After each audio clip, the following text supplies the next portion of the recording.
Cześć moi drodzy, witajcie w kolejnym odcinku. Dziś pokażę Wam gadżet, który na pewno przyda się niejednemu z Was w Waszym właśnie garażu. Co to jest? O tym dowiecie się za chwilę.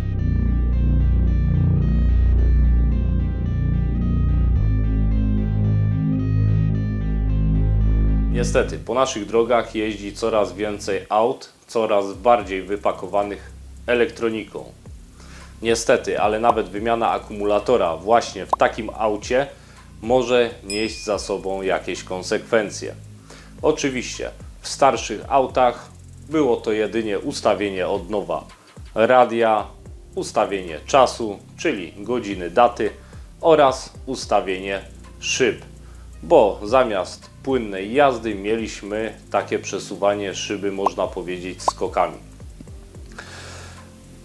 W coraz to nowszych autach występują, poza tymi rzeczami, o których przed chwilą wspomniałem, takie udogodnienia jak na przykład pamięć foteli. Do nich zazwyczaj jest taka funkcja jak ułatwione wsiadanie. Więc otwieramy drzwi, wsiadamy do auta, kierownica się opuszcza, fotel się przysuwa do pozycji, która była wcześniej ustawiona, czyli można powiedzieć, że zakodowana. Zazwyczaj takich pozycji możemy mieć 3. Po naciśnięciu odpowiedniego klawisza automatycznie kierownica oraz fotel przystosowuje się do ustawień, które były pod tym numerkiem zapisane. Dodatkowo ustawienia panelu klimatyzacji, ustawienia radia, trip zostanie skasowany oraz wiele innych funkcji w momencie, kiedy odepniemy akumulator. Naprzeciw temu wszystkiemu wychodzi jedno bardzo fajne, małe, sprytne urządzenie, gadżet, którym jest antyreset. Jak widzicie, z jednej strony jest to wtyczka OBD2, z drugiej strony mamy żabki, tak jak występują na przykład w jakichś ładowarkach akumulatorowych. Wtyczkę tą wpina się w gniazdo OBD w naszym aucie, a żabki przypinamy do źródła zasilania.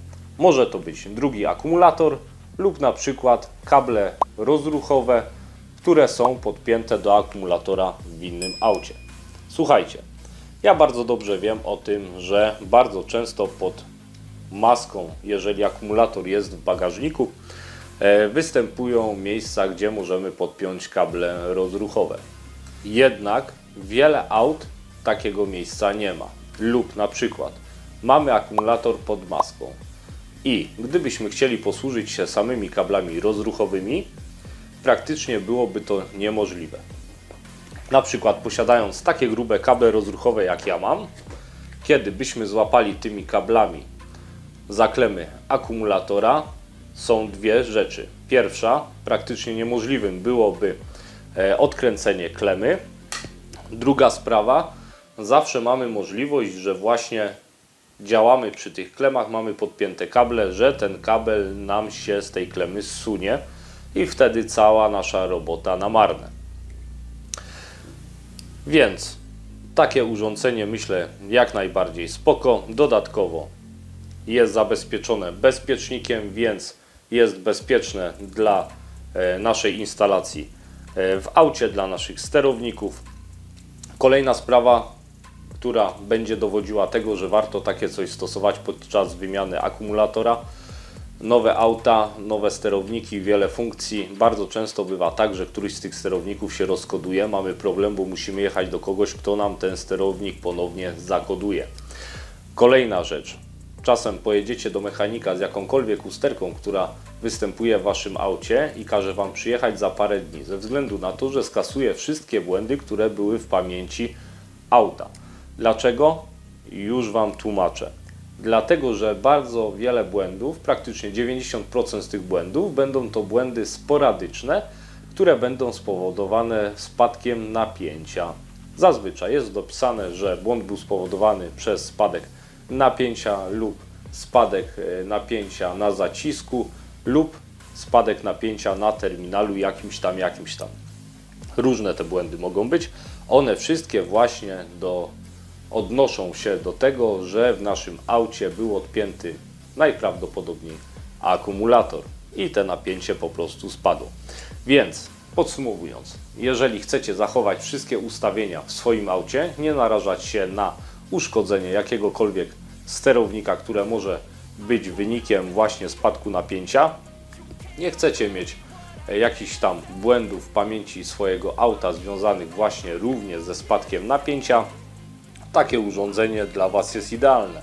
Dlatego wspomniałem też o kablach rozruchowych, ze względu na to, że nie każdy ma akumulator drugi, który mógłby podpiąć właśnie do tych klem, więc z pomocą na pewno przyjdzie nam sąsiad lub obojętnie jaka osoba, którą poprosimy. Wymiana akumulatora to jest 5-10 minut zazwyczaj i śmiało możemy właśnie te żabki podpiąć sobie do naszych